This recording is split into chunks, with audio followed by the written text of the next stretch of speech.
self-sabotage, and internal conflict, you guys. Okay. All right. This is week 12 of guess what? Trauma Talks Live. Trauma Talks Live, you guys. And I'm Krystal Boothe, okay? I'm your host, Krystal Boothe. And yeah, this is another week. We're getting it done. We have not forgotten you. We remember what we promised you, that we were going to finish this whole 26 weeks, okay? We're going live. It's not easy, okay? But we're doing it. So thank you guys. Thank you guys and welcome. Welcome to the show, you guys. All right. So today we're going to talk about one of the most misunderstood parts of healing, self-sabotage. One of the most misunderstood parts. Many people believe they self-sabotage themselves because they are lazy. That's what they think. Okay. And that thought process. Guess what? It does not work. It does not get you to get on board, okay? So they think that they self-sabotage because they're lazy or because they're weak or because they are unmotivated or simply don't want success. That's what they think. Okay, you guys? So, welcome to Trauma Talks Live. If this is your first time, please go ahead, like, share, subscribe. Okay, my name is Krystal Boothe. I am a licensed clinical social worker, and I'm also a trauma recovery coach. And yes, and I love doing this show. All right. I love doing this show, Trauma Talks. This is one of my favorite parts of my week. And I like to put it at the top of the week because I like to, I like to do it and really experience, you know, how you guys like this, what kind of information you guys are able to learn and retain from it. So don't, take your time. Leave a comment, okay? Like I said, like, share, and absolutely subscribe because there might be people out there that might be sabotaging themselves and they may not know how to get out of this cycle. Okay. It's a horrible cycle. I don't like it for anyone. Okay. So that couldn't be further from the truth that you are lazy and, unmotivated, that you're, something's wrong with you. No, that's not it. Trauma doesn't create lazy people. Take that in. Trauma does not create lazy people, okay? We're on Trauma Talks, and that's what we're doing today. We're getting deep into the nuances of trauma, and we do this every single week, okay? So, trauma does not create divided people. Mm-mm. One part of you desperately wants healing, another part of you believes healing isn't safe, okay? All right. Trauma creates divided people. So that's really what it is. It's not that you're lazy. It's not that you don't want to do anything. It's just that this is what trauma does to the brain. It creates, you know, divided people. Okay. All right. So write that down, you guys. Get yourself some juice or some water or some tea, get your pen, get your paper, because we're going to get deep into, you know, self-sabotage. I know. We've talked about this before, but this time we're going to go a little deeper, okay? So another part of you believes healing isn't safe. That's another reason why you avoid it. Sometimes people avoid this show, Trauma Talks Live. They sometimes avoid it because guess what? Sometimes healing does not feel safe. It feels like the trauma is happening all over again. And I understand why you would feel that way. So one part wants intimacy in a relationship. Another part, guess what? Remembers being criticized, abandoned, rejected, or punished whenever they stood out or stood up for themselves. Okay? So that's the, divided emotions, divided feelings. Okay? So it's not that you are crazy. Trauma divides you. So today we're going to understand why these parts, okay? These are the trauma parts. And I've mentioned this before, but I want to go a little bit deeper this time. The trauma parts exist and how to stop fighting ourselves, okay? How to integrate, how to reintegrate from the disassociated parts. Okay, so before we do that, I want to give you the scripture in Romans 7:15. I do not understand what I do. For what I want to do, I do not do. But what I hate, I do. That's the self-sabotage, okay? In a nutshell, what I hate, I do. Does that make sense? So when Paul described this internal conflict that he was talking about, this isn't simply about willpower. That's not what he was talking about, okay? He wasn't talking about willpower. It's about divided desires, okay?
Okay.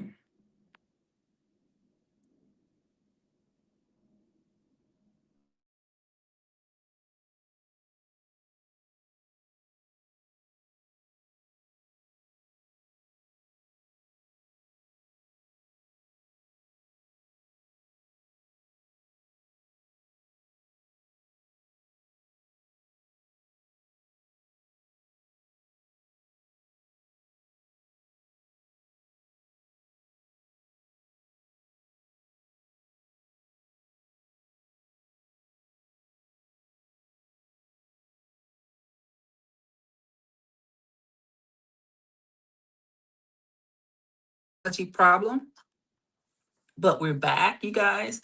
Okay. And we are, ready to move forward. Okay. So I wanted to talk to you about the divided. Like I said in the scripture, Romans 7:15. I do not understand what I do. Okay. For what I want to do, I I don't do it. And what I want to do, I don't do it. And what I do, I don't want to do it. I hate it. Okay? So even Paul described that internal conflict. Okay? And so when you start to see that there's an internal conflict going on, because a lot of the times when sabotage is happening, that's where it's coming from. Okay? It's coming from that internal conflict, like Paul talked about. Okay? And this isn't simply about willpower, you guys. I want to remind you that it's about the divided desires within you. Healing is going to be about learning how those divided parts become one again. Okay? Because a lot of times when you have trauma, guess what? You disassociate, you separate, you become almost two people. One part of you wants to move forward and wants to heal. Another part of you is terrified of healing.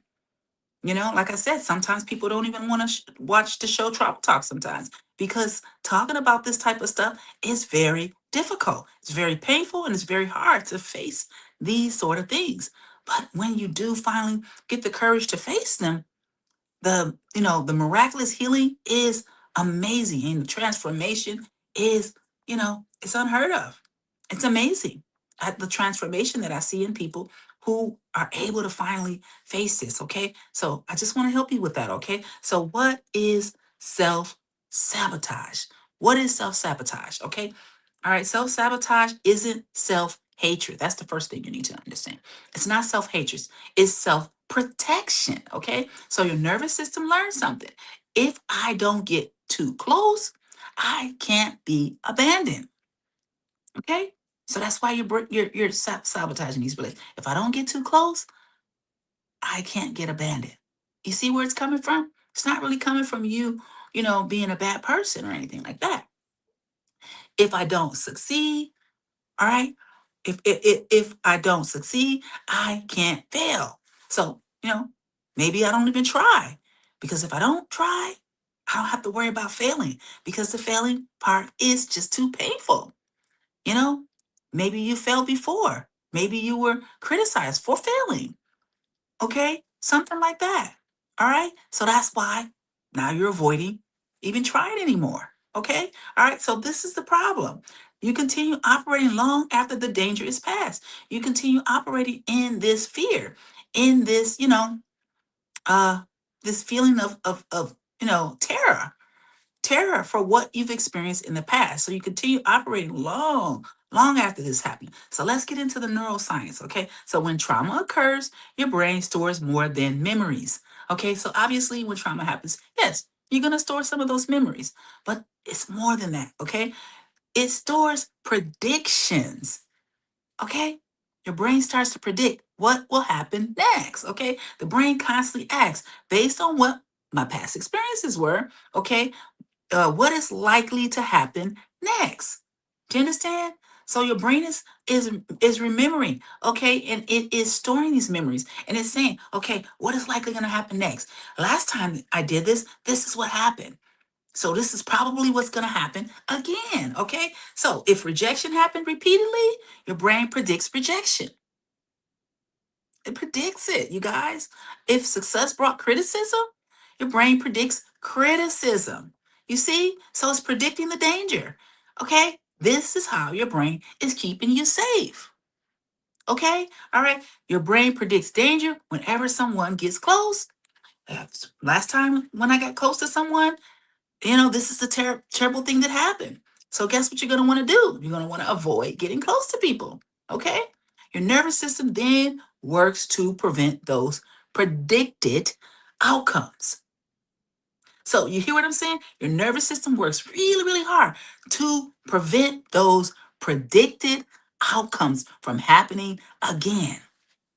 All right. So this is why self-sabotage often feels automatic. It's just like, I'm gonna prevent that, prevent danger. You're trying to move around danger, all constantly. Okay. So that's where this internal conflict that I'm talking about is coming from. Trauma often creates competing parts inside of you. There's a part of you that wants to go forward, and there's a part of you that's terrified of going forward, terrified of being rejected, terrified of being criticized, terrified of failing again. Okay. And that's what's really behind this, you guys. I hope you're writing this down. Of course, this is going to be recorded. So you guys are going to be able to have this later to go over this again. So one part wants love, another part says love hurts. Love hurts, okay? All right, and the one says I want to start my business. Another whispers, what if everyone rejects me? Okay? What if everyone rejects me? One part says I deserve peace. Another part says peace never lasts. See what's happening here, you guys? Okay. Neither part is trying to destroy you. Each part is trying to keep you alive. Most importantly, it's trying to keep you from that danger, that perceived danger. All right. And so that's why you are self sabotaging.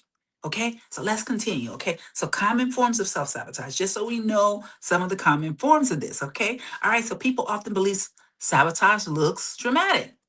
They think, oh, sabotage is, oh, I just broke up, with a great boyfriend, sometimes it is things like that, but it can be very subtle too. So it can be very incredibly subtle. Okay. So let me give you some examples like procrastination.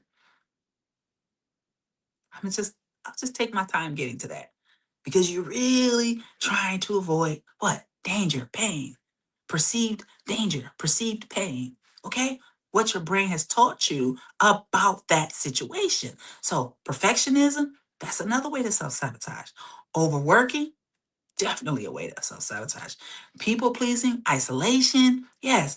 Constant busyness, okay? Quitting before success, choosing emotional unavailable people. Didn't think of that, did you? Yeah, choosing emotionally unavailable people is a way that you can self sabotage yourself, knowing, okay, I'm just going to pick this person because I don't think that relationships are really going to work out for me. So let me just pick someone who's going to, do what I already believe is going to happen. Do you see what I'm saying? So avoiding vulnerability, big one. A lot of people think, oh, I'm just not vulnerable. Mm, okay, so let's continue. Staying in toxic environments or toxic relationships is a form of self sabotage. Financial chaos, constantly, always on the edge financially, never resting, and never celebrating your wins is also a way to self sabotage. Okay, these are often projective strategies. It's strategizing around this perceived pain. Keep that in mind. Okay, write that down. I'm strategizing around a perceived danger or pain. Write that down. Don't ever forget that. Okay. So when you see yourself, you gotta remember you can ask yourself, what perceived danger what do I perceive is going to happen? What perceived danger am I trying to avoid now? And when you start asking questions and you start getting to the root of those answers, I'm telling you, you will be surprised how quickly you will start to recover. Okay, so let's continue, you guys. All right, like I said, you should be writing this down because sometimes you have to read it over and over again before it starts to become really real for you. Okay, so where did these parts come from? Ask yourself, who taught me that success wasn't safe? This is the questions. Remember, I told you we're going to be some questions. Okay. Who taught me that love was conditional? Okay. And who taught me how to earn my worth? Who taught me how to earn my worth? Okay. And who taught me my needs didn't matter? Okay. So this is where this behavior is coming from. Who taught me these? When you start answering these questions, asking yourself these questions, you're gonna see what the answer is gonna come out to be. Okay. Who taught me conflict meant abandonment? I don't want any conflict. I don't because sometimes conflict is necessary. Sometimes we learn a lot in conflict, but fear conflict. Conflict is a part of life. We'll get into that later. I have a whole thing about conflict that I've learned about conflict, and I want to teach you guys when I get a chance, but not today. Let's stick to the subject today. But yeah, conflict, okay? These beliefs were learned, repeated messages, repeated circumstances, repeated traumas taught the brain these things, okay? Wire the brain around this automatic response to life. Okay, so you're thinking, oh, that's just the way I am. That's the way you became as a result of the trauma. Okay, so which means you can also be healed. If that was learned behavior, if that was learned trauma response, then guess what? It can be fixed. Okay, all right. So the cost of internal conflict. So let's talk about the cost of this because just because you know that you have this problem doesn't mean you really understand what it's really costing you. Okay. So internal conflict is, first of all, it's exhausting. It's exhausting. Okay. Imagine driving your car, one foot on the gas and one foot on the brakes. That's how you are. You're like one foot on the gas, one foot on the brakes. Okay. Eventually you blame the car. Like this car won't go anywhere. Mm-mm. The car will go just fine, okay? But the problem isn't the engine, you guys. The problem is competing signals, okay? Many people spend years blaming themselves, okay? When their nervous system is simply, guess what? Trying to obey conflicting instructions. The nervous system is trying to say, you said go, you said stop. You said go, you said stop. You said get a new relationship, try out a new relationship, get a new job, start a business. No, stop that. Cancel that. Don't go to work. Don't show up on time. Whatever. Okay? All right? So I hope you're getting this, you guys. Okay. So, self empathy exercise. Let's talk about that. Place your hand on your heart. Okay. Because you know I got to do the self empathy exercise. Okay. All right. So, place your hand over your heart and take a slow breath. Imagine a part of you that keeps stopping yourself, that keeps sabotaging yourself. Most importantly, self sabotaging yourself. Instead of criticizing it, don't criticize that part of you. Become curious. Like I said, the questions. Say slowly, I know you're trying to protect me. I know you carried this burden for a long time. You don't have to convince me why you're afraid. I believe you. I believe you. I want to understand you. I'm here now.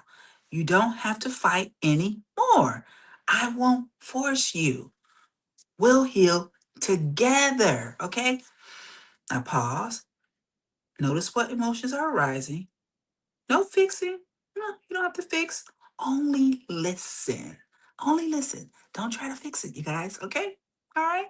All right. So remember, I told you about the questions. Okay? Here's some reflection questions for you. Okay? Complete these sentences. All right? I sabotage myself when. Okay? All right? I sabotage myself when the situation that triggers me most is. Okay? The fear underneath my behavior is.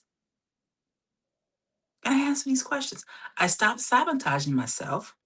If I stop sabotaging myself, this dot dot dot, this will happen. I worry that, okay? And the younger part of me believes. These are some powerful questions. I want you to write them down and I want you to answer them, okay? Today I choose to believe. That's the shift. Today I choose. You see that? I always say it's not what happens to you, it's who you choose to believe, to what you choose to believe, what you choose to do with your life. You have the choice, all right, to shift this thing, okay? So where do you notice that self-sabotage happens in life? Why don't you put that in the comments, okay? What is that protective part trying to prevent? What is it trying to prevent? What is the protective part of you trying to prevent from happening?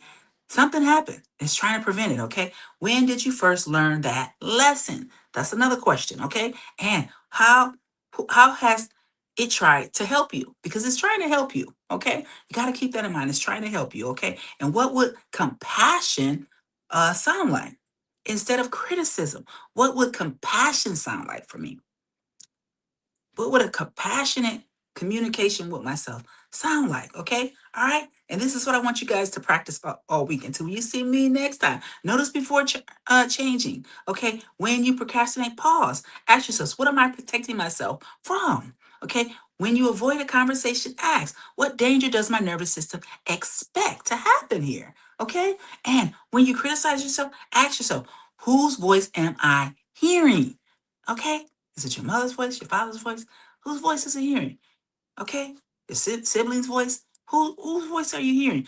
Awareness always comes before transformation. So awareness is key. It's not the end of it, but awareness is key. Okay? So you guys, all right, I just want to encourage you. Okay? I want to hop on here and encourage you guys. All right? The goal is not to eliminate your protective parts. Remember, these are parts of you, okay? And we want to heal them slowly but surely, okay? But the goal is to help you realize this first. Because once you start realizing it, I'm telling you, you're going to notice some of this behavior is going to start to you know, dissipate a little bit there, okay? So the danger has passed. That's what you got to remember and tell your nervous system. The danger has passed. Healing happens when every wounded part of you finally experiences something it has waited years to hear. You don't have to carry this alone anymore, okay? Your protective parts are not your enemies, okay? They're simply being working overtime. They simply been working overtime. So today, let's begin teaching them something very new. That safety is no longer comes through hiding. Okay, it comes through connection. All right. So I hope that explains. All right. So I want you guys to do your homework. Daily awareness journal. Okay. Okay. Each day I want you to record what happened, what emotions surfaced. in you? What did I feel like doing? What fear was underneath those emotions? What your younger part, how your younger part showed up? Okay, and how did I respond with self empathy? Because hey, you got to do the self empathy. Okay, so spend 10 minutes placing a hand over your heart and saying, "I want you to do this daily, 10 minutes a day." All right, I see I see your fear. You can say your name, okay? I understand why you're protecting me. Okay? You no longer have to fight this battle alone. You join your nervous system. Join your younger part of yourself, okay? All right, I am with you. I am safe enough to take one small step at a time. Okay? That's one small step today. One at a time, okay? And you can meditate on these scriptures. Romans 7:15 through 25. 2 Timothy 1 through 7, Isaiah 41:10, okay, Psalms 139, and Philippians 1:6, okay? All right, and journal. What part of me struggles to believe these promises? What part, okay? Healing isn't becoming someone different. Healing is helping every frightened part of you discover the war is over, okay? When your internal world stops fighting itself, when your internal world stops fighting itself, let me tell you, you're gonna be so amazed what happens when your internal world stops fighting itself. Okay, peace becomes possible. This internal conflict is the problem, you guys. Okay, and from that peace, purpose naturally follows. Purpose is naturally gonna follow peace. Okay, so this session is for you. If this session is for you, I want you to go ahead, like, share, and subscribe. If this is something that's really gonna, this is really gonna help me, Miss Crystal, I want you to comment and let me know. Let me know what you think. Let me know what you feel about this, okay? All right? I want to hear your feedback, okay?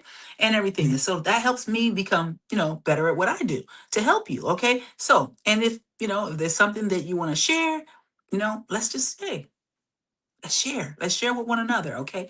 All right. And I'll see you guys next time. Okay.